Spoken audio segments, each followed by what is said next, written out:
চীনা ভাষায় এটাকে লিংজি বলা হয়, জাপানি ভাষায় বলা হয় হচ্ছে ঋষি মাশরুম।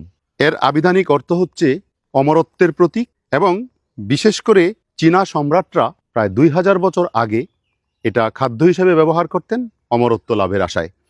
এই মাশরুমটি বিশেষ করে আমাদের দেশে কাঠের গুঁড়িতে, পুরনো কাঠের উপর জন্মে। এর বায়োলজিক্যাল নাম হচ্ছে গ্যানোডার্মা। এটি একটি ঔষধি গুণসম্পন্ন মাশরুম, এবং এই ঔষধি গুণ আছে বলেই এর কদর সারা পৃথিবীতে অনেক বেশি। আপনি এর আকারটা দেখতে পাচ্ছেন, ফ্রুট বডিটা কত বিশাল আকৃতি হয়েছে। দীর্ঘ জীবন ও রোগ প্রতিরোধ ক্ষমতা বৃদ্ধিতে সহায়ক গ্যানোডার্মা মাশরুমে রয়েছে পলিস্যাকারাইড, ট্রাইটারপিন, অ্যান্টিঅক্সিডেন্ট, যা শরীরের ইমিউন সিস্টেমকে শক্তিশালী করে এবং কোষের সুস্থতা বজায় রাখতে সাহায্য করে। এটি বার্ধক্যজনিত বিভিন্ন সমস্যার বিরুদ্ধেও কার্যকর। লিভার সুস্থ রাখতে, মানসিক স্বাস্থ্য উন্নতিকরণে, ডায়াবেটিস নিয়ন্ত্রণে এটি বেশ কার্যকরী একটি মাশরুম। গ্যানোডার্মা অ্যান্টিব্যাকটেরিয়াল ও অ্যান্টিমাইক্রোবিয়াল গুণ সম্পন্ন একটি মাশরুম। কিডনি ফাংশন উন্নতকরণে, উচ্চ রক্তচাপ ও হৃদরোগ নিয়ন্ত্রণে সাহায্য করে।